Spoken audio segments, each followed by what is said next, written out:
सियासी समाजी मजहबी ऐं कॉमर्स पार्टियुनि अवाम खे कबीलाई झेड़ा ख़त्म करे सिंध जी तरक़ी लाइ पंहिंजो किरदारु अदा करण जी अपील कई आहे।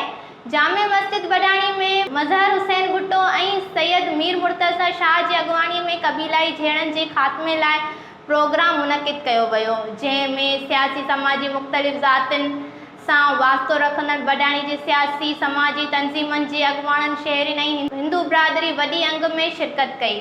प्रोग्राम के खिताब कंदे बडाणी एट बख्शापुर प्रेस क्लब जे सदर अब्दुल्ला भुट्टो, मज़हर हुसैन भुट्टो, गुलाम सईद, मीर मुर्तज़ा शाह, मज़हर हुसैन चाचड़, उस्ताद मौलचंद ऐं ॿियनि चयो त कबीलाई झेड़ा बडाणी में हिकु नासूर तौरु जनम वठी चुका आहिनि, जंहिं करे केतिरा ई ख़ानदान झेड़नि सबबि बर्बाद थी चुका आहिनि।